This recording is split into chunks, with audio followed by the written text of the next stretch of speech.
arrivé au Portugal aux États-Unis.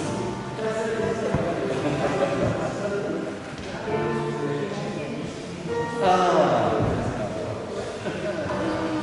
ah c'est trop bête.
Bonjour et bienvenue à notre culte ce 4 juillet. Comme vous voyez sur le papier de dimanche, on marque le fait que, moi j'ai dit mes cousins américains, fêtent le 4 juillet et puis j'ai pensé bien à l'hymne ce matin. Et voilà, donc on va prendre une thématique sur la libération, donc la déclaration de liberté et de déclaration des États-Unis. Voilà, nous recueillons avec la musique.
Nous le faisons.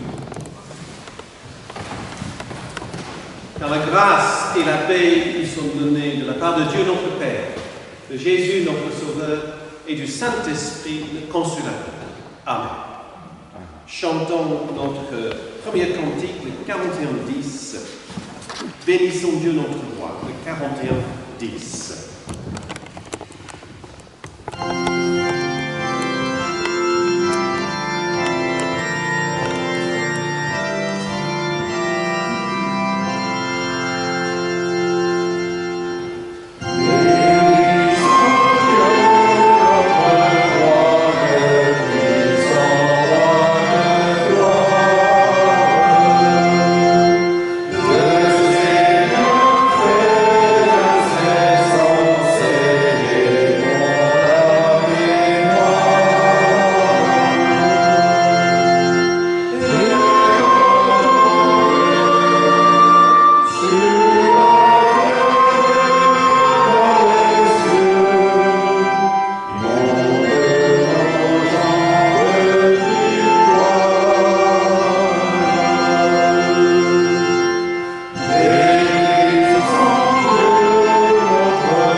Grande est notre Dieu, grande est sa puissance, sa sagesse est infinie. Louez le ciel, louez le soleil, lune et planètes, dans la langue qui vous est donnée, pour louer votre Créateur. Louez-le, cœur céleste, louez-le, vous qui régnez, et toi aussi, mon âme chante. Chante tant que tu le peux, l'honneur de ton Seigneur. De lui, par lui et pour lui sont toutes choses, celles encore inconnues et celles que nous connaissons. À lui louange, honneur et gloire, d'éternité en éternité. Je te rends grâce, Créateur et Seigneur, de m'avoir donné cette joie à la vue de ta création, ce plaisir à contempler tes œuvres. J'ai essayé d'annoncer aux autres la splendeur de tes œuvres, dans la mesure où mon esprit illimité pouvait saisir ton infini. Nous célébrons Dieu dans un cantique de louange, le 41-16. Le cantique 41-16.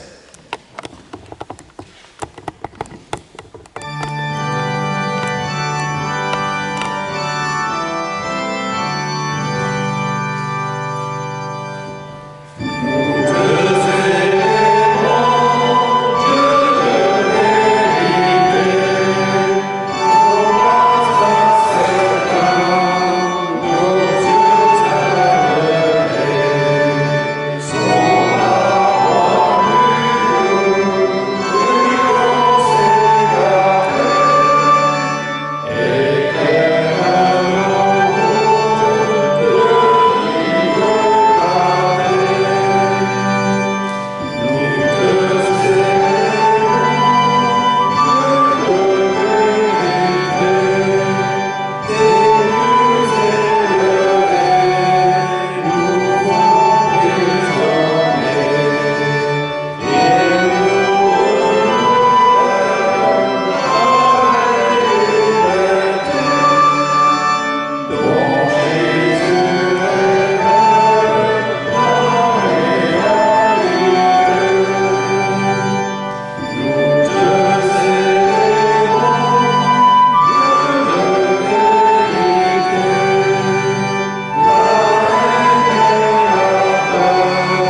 Nous prions.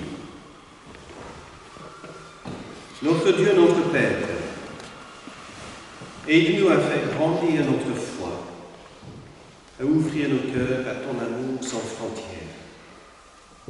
à nous libérer des prisons rassurantes de nos habitudes et de nos égoïsmes, à faire de notre vie une terre d'accueil, un chemin d'aventure. Que tous ces murs qui ferment et coupent des autres soient transversés de ton espérance. Que nous puissions croire que toute vie peut changer, toute porte s'ouvrir. Car paix et joie sont à portée d'espoir. Dieu, viens. Dieu, fais grandir notre foi. Élèvons-nous. Restons debout pour recevoir ces promesses de Dieu de pleine main. Dieu nous aide, nous pardonne et nous accompagne. Amen. Nous chantons le cantique 51-16. Le cantique 51-16.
Que nos cœurs s'ouvrent à la puissance de ta parole. Amen.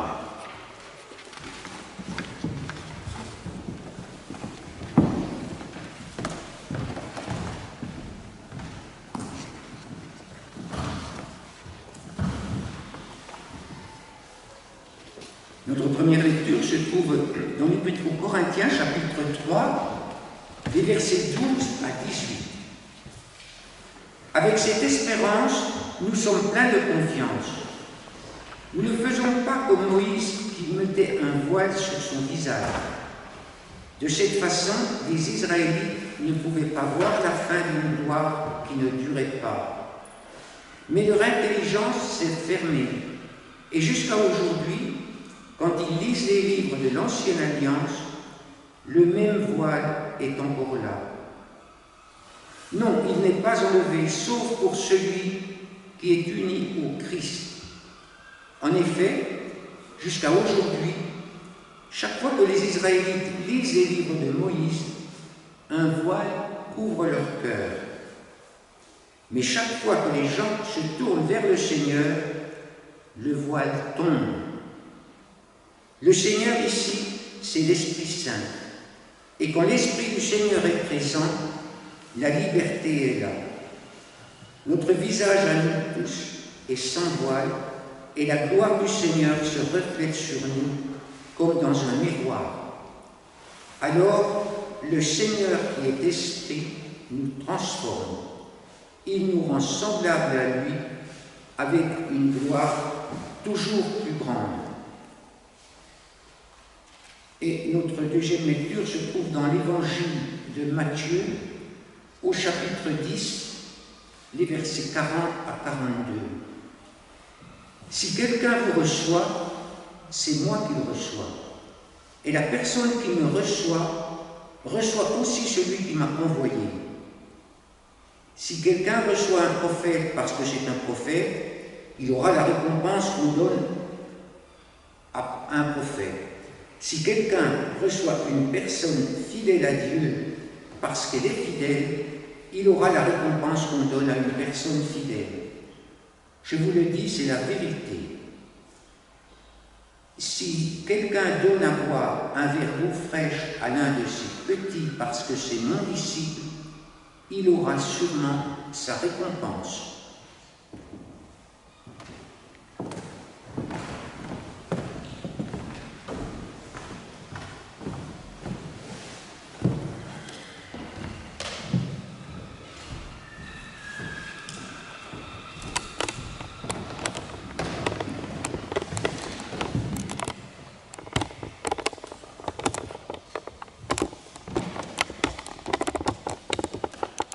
Comme j'ai dit au commencement de culte, aujourd'hui aux États-Unis, les Américains célèbrent Independence Day.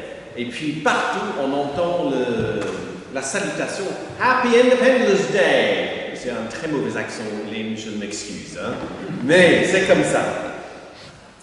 Alors, et je vous avais dit que c'est un peu gonflé d'un pasteur britannique de prêcher sur un thème comme ça. Après tout, c'est un défaite militaire et la perte d'une colonie. Mais voilà, c'est la largesse qui m'emporte aujourd'hui, tu vois. Alors, c'était le Congrès américain qui a voté leur indépendance en 1776, le 2 juillet. Ah oui, le 2 juillet. Alors, un des congressmen, des députés, qui s'appelait John Adams, écrivait ce jour même à sa femme Abigail en disant ceci. « Je suis certain que ce jour sera célébré par les générations suivantes comme le grand anniversaire. Il doit être commémoré comme le jour de la délivrance par les actes solennels et dévotion à Dieu. Il doit être célébré avec pompe et parade, avec spectacle, sport, cloches et feux d'artifice, d'un bout à l'autre du continent, à partir d'aujourd'hui et pour toujours. » John Adams, il avait raison, parce qu'aux États-Unis, c'est comme ça que ça se célèbre, même aujourd'hui. Mais il se trompait sur un détail. Ce n'est pas le 2 juillet, mais c'est le 4. Parce que c'est le 4 juillet que le Congrès a adopté la Déclaration de l'indépendance. Ce document que nous connaissons, qui commence ainsi. Lorsque dans les cours des événements humains, il devient nécessaire pour un homme de roi. Et c'est là, dans ce document, qui s'interroge sur le pouvoir du roi, qui est son vraie importance.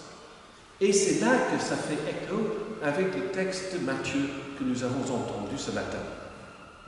Là, Matthieu rapporte les paroles de Jésus, qui dit « Si vous êtes rejetés », et il dit le mot « accueil »,« accueillir » 6 fois dans 2 versets. Tu peux le recompter si tu veux. 6 fois le mot « accueil »,« accueillir ». Ici, Jésus parle avec ses disciples. Tout le chapitre 10, c'est une forme de dialogue entre Jésus et ses disciples, avec ses collaborateurs, qui vont devenir les acteurs qui vont mettre en place et puis installer ce nouveau royaume de Dieu, quelque chose inédit qui remplace les systèmes religieux qui le précédaient. Jésus et ses disciples, là, vont s'interroger dans le chapitre 10 sur le comment et le pourquoi de ce royaume.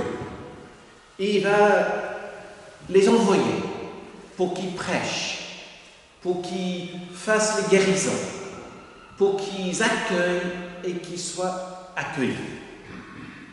Les disciples sont celles et ceux qui partent sur ce voyage de la vie. Et l'accueil est au cœur de ce que c'est d'être un suiveur de Jésus. D'abord, il y a cet accueil physique, tangible, les portes qui s'ouvrent, la lumière qui est répandue, le geste de bienvenue et d'hospitalité. Mais aussi, il y a cet accueil accueil au profondeur de nous, dans nos cœurs, cet accueil spirituel. D'avancer parfois pour comprendre les besoins de quelqu'un en face de nous. Être attentif aux désirs de cette personne. Être à l'écoute de leurs demandes de justice et de liberté. Être disciple du Christ est de savoir conjuguer les verbes recevoir, accepter et aimer dans nos gestes et nos paroles de tous les jours. La déclaration de l'indépendance, ce 4 juillet, il y a 245 ans, réprimandait le roi parce que le roi s'était enfermé dans les verbes refuser, suspendre, négliger, dissoudre, enlever. Ces verbes ne font pas partie du vocabulaire de disciples de Christ. Cet été, nous pouvons espérer recevoir les visiteurs dans nos lieux de culte. Les personnes qui vont venir, qui vont se pointer, il faut qu'on sache est-ce qu'on laisse la porte ouverte ou on le ferme. Mais ils vont venir se pointer dans notre temple ici. Quelques-uns vont jusqu'à prendre place sur le dernier banc. Il n'y a personne, donc vous ne tournez pas. Sur le dernier banc, discrètement. Ils vont rester un petit moment dans le culte et ils vont partir après quelques minutes. Quelques autres vont rester pour tout le culte. Ne sachons pas ce qui se passe peut-être. Comment nous allons les accueillir? Comment d'abord voir qu'ils sont là si nous tournons le dos à notre porte? Comment nous pouvons être attentifs à accueillir ces personnes pour qu'ils se sentent chez eux, libres et à l'aise parmi nous? Qui veillera que ces personnes ont entre leurs mains le recueil de cantiques et le papier de dimanche? Chose évidente pour nous, mais chose complètement insoupçonnable pour quelqu'un qui met le pied dans le temple pour la première fois. Nous, après tout, nous sommes déjà chez nous ici. Mais comment faire que ce chez nous soit aussi un chez nous pour les autres? Et puis, il y a des personnes en septembre, ces touristes de patrimoine, qui vont passer les portes pour le week-end de patrimoine. Quelles sont les paroles que nous pouvons employer qui permettent à cette personne de sentir une brèche s'ouvrir en eux et de découvrir que ce lieu de vie peut apporter aussi de la vie à eux-mêmes? Alors, en ce 4 juillet 2021, quelle est notre déclaration de liberté pour ces personnes qui vont venir chez nous? Et comment nous allons le mettre en pratique physiquement? Je ne donne pas les réponses, parce que je pense que chacun fait la réponse dans son cœur. Il y a encore une autre chose dans cette lettre de John Adams. Je le dis John Adams, je ne dis pas Jean Adam, John Adams, qu'il adressait à sa femme. Parfois, nous nous trompons. Parfois, les choses ne se passent pas comme prévu. John Adams était une des personnes, peut-être une personne clé dans le passage de la déclaration d'indépendance dans le Congrès ce jour-là. Il était là, il a travaillé longtemps sur le texte avec d'autres. Et c'est lui qui a dirigé et aiguillé les débats pour que le texte soit adopté ce jour-là. Donc il était à fond dans ce qui se passait, mais il se trompait sur la date. Parfois, nous nous trompons aussi. Nous ne connaissons pas ce qui se passe autour de nous. Parfois, nous interprétons les intentions de quelqu'un totalement à l'envers de ce qui était prévu dans leur tête. Nous nous trompons, mais ce n'est pas pour autant que nous sommes perdus. Paul, quand il écrivait à cette église à succès, à Corinthe, à cette communauté pour qui tout allait bien, il les rappelait qu'ils devaient passer et placer leur confiance dans le Saint-Esprit. Cet esprit qui leur donnait le courage et la force au-delà de ce qu'ils avaient vécu ensemble. Cet esprit, c'est le même qui souffle à nos esprits.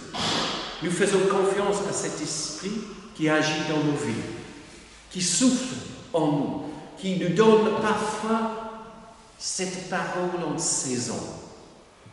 Le mot juste pour cette personne en face de nous. Et nous avons que remercier Dieu de l'avoir placé dans notre bouche. Parfois, cet esprit inspire le geste d'ouverture, de tendresse, d'offrir afin que nous puissions, à travers nos vies, transmettre ce même esprit à l'autre en face. Comme Paul écrit, quand le voile tombe de nos visages, les personnes nous voient comme nous sommes. Et dans cet instant, l'Esprit agit pour opérer une transformation dans nos relations. Nous nous voyons dans cet instant comme Dieu nous voit. Et en même temps, nous contemplons les autres personnes comme également fils et filles de Dieu. Et nous tenons ces vérités pour être évidentes.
Nous nous levons pour chanter le cantique 36-4.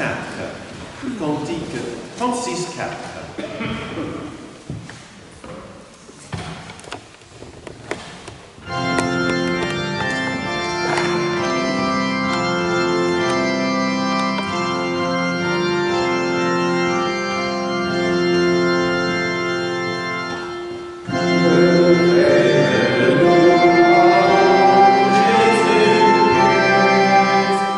Des hommes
la dernière page, le symbole des apôtres.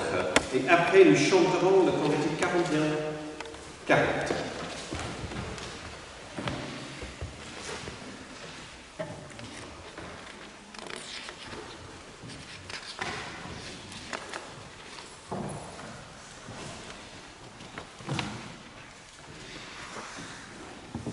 Je crois en Dieu, le Père Tout-Puissant, Créateur du ciel et de la terre. Je crois en Jésus-Christ, son Fils unique, notre Seigneur, qui a été conçu du Saint-Esprit, qui est né de la Vierge Marie. Il a souffert sous Ponce Pilate, il a été crucifié, il est mort, il a été enseveli, il est descendu aux enfers. Le troisième jour, il est ressuscité des morts. Il est monté au ciel, il siège à la droite de Dieu, le Père Tout-Puissant. Il viendra de là pour juger les vivants et les morts. Je crois en l'Esprit Saint, je crois en la Sainte Église universelle, la communion des saints, la rémission des péchés, la résurrection de la chair et la vie éternelle. Amen.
Alors, les annonces que vous avez sur la feuille, on regrette que le concert d'hier soir a été annulé, mais c'était à l'UNRE parce que le violoniste était hospitalisé d'urgence, et puis voilà, donc, mais c'était à reprogrammer.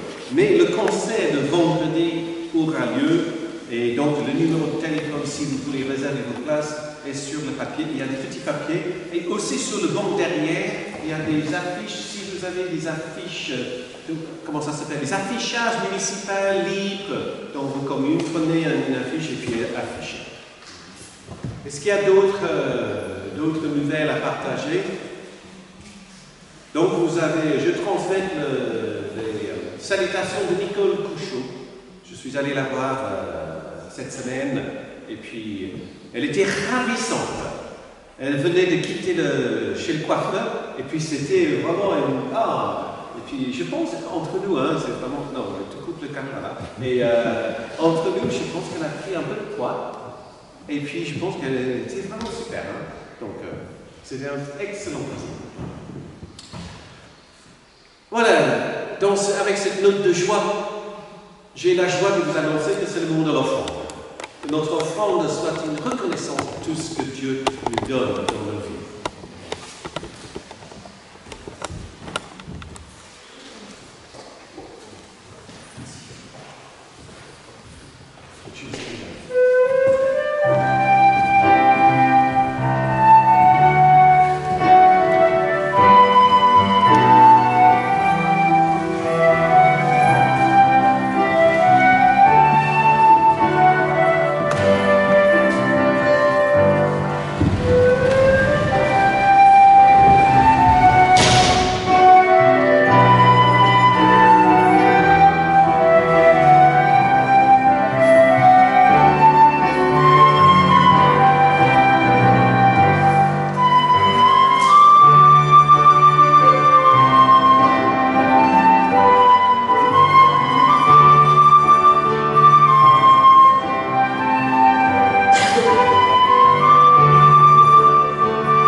24-13 que nous allons chanter dans un instant, et puis on va le chanter en restant assis.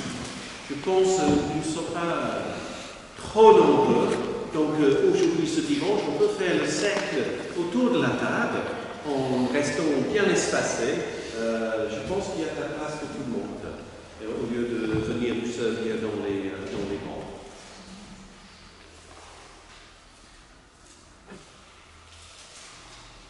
Père, au moment de nous approcher de cette table, nous te rendons grâce, car avant la création du monde, avant même notre naissance, tu nous aimes. En Christ, notre vie contient une promesse et notre histoire, une espérance. Donc, devant cette table, nous faisons mémoire des paroles et gestes de Jésus-Christ, de sa vie, de sa mort, de sa résurrection, et nous attendons son retour.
Quand le soir est venu, Jésus se mit à table avec les 12 disciples.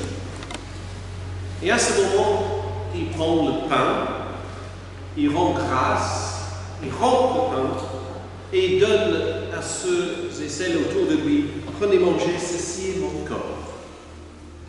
Après le repas, il prend la coupe, il la donne en disant, buvez-en tous, ceci est mon sang, le sang de l'alliance, qui est répandu pour beaucoup pour la rémission des péchés. Je vous le dis désormais, je ne boirai plus de ce fruit de la vigne, jusqu'au jour où je boirai de nouveau avec vous dans le royaume de mon Père. Nous prions.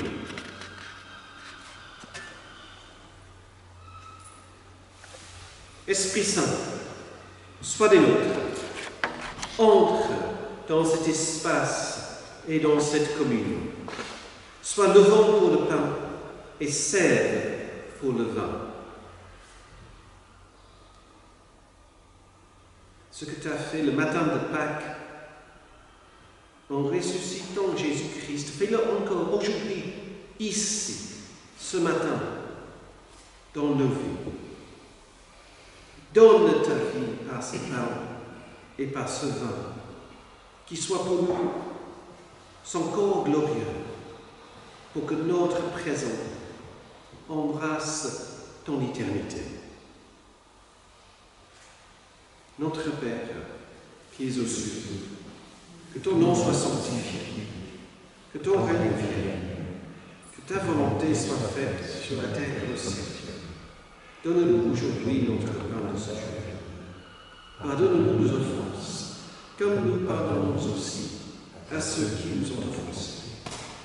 Ne laisse pas entrer en tentation, mais délivre-nous du mal, car c'est à toi qui appartiennent le règne, la puissance et la gloire, pour le siècle des siècles. Amen. À cette table, il y a la place pour tous les goûts. C'est la fête de 1000 chansons, la tendresse de 1000 caresses. C'est le silence aux 1000 échos. À la table, ici, il y a de la place pour toutes les couleurs. Dieu notre Dieu, c'est toi qui déploies l'arc-en-ciel de ton Église d'un bout à l'autre de la terre. Nous pensons venir chez toi, mais c'est toi déjà qui court vers nous. Tu nous ouvres large les bras pour nous accueillir. À la table de ta maison, il y a une place pour moi. Venons maintenant et réclamons cette place que le Christ nous réserve. Faisons le secte autour de cette table.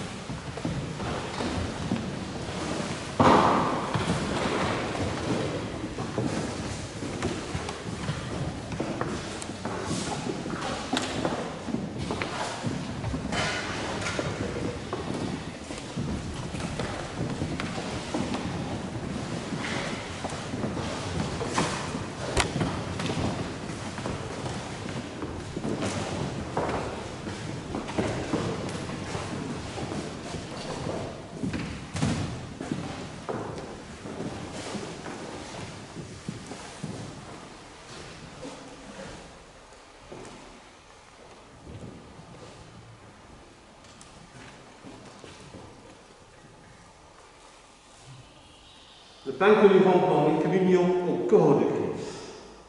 La coupe de communion pour laquelle nous rendons grâce est communion en son sang.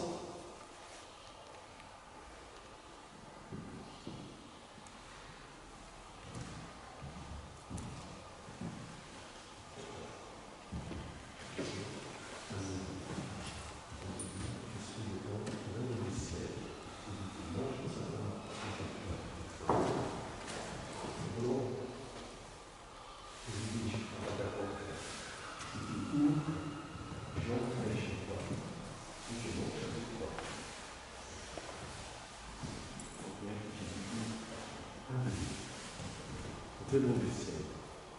Celui qui mange de ce pain n'aura plus faim. Guy, communion au corps de Christ. Jacques, parole de vie. Tous les trois, on a.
Le sel de la vie coule en nous.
Merci à toi, notre Dieu, pour ce pain et ce vin qui nourrissent notre quête d'une vie en plénitude. Toi qui te tiens dans la patte de nos jours et qui sais combien facile l'humain est un artisanat délicat, apprends les paroles qui vivifient, les regards qui font exister et les gestes qui redonnent confiance. Amen. Nous retournons à notre place.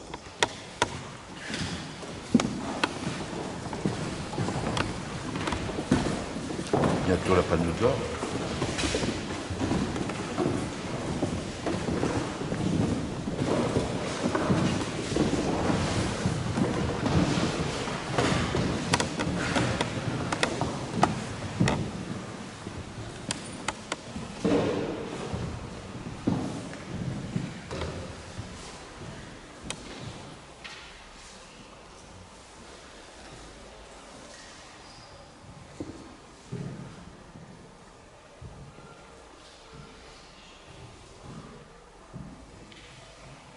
Devant les symboles de ce pain rompu et ce vin qui est versé et partagé, nous prions.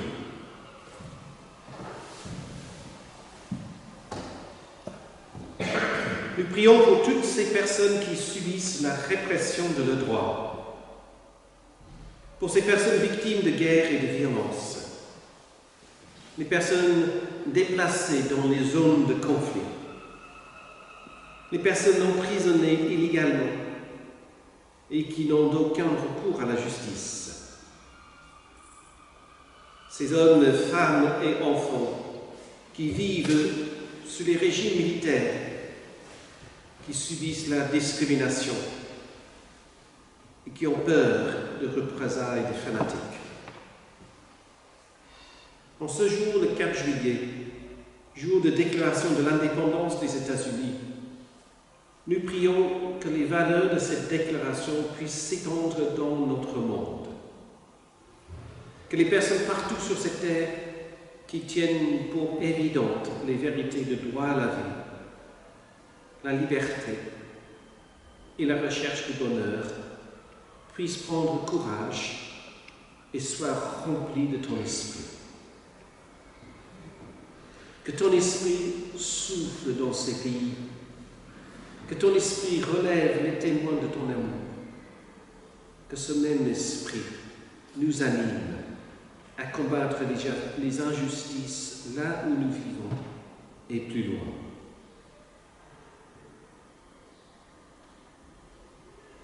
Dieu notre Père, tu appelles fils et filles les personnes qui sont les artisans de paix.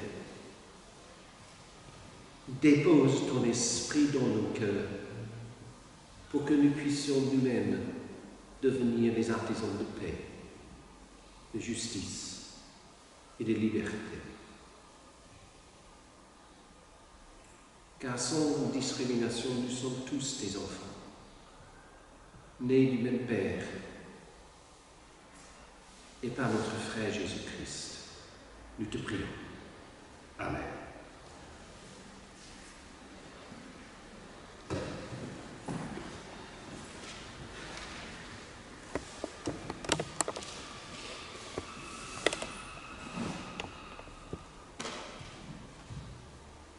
Nous nous levons, car Dieu attend une chose, c'est de placer une bénédiction dans nos vies ce matin.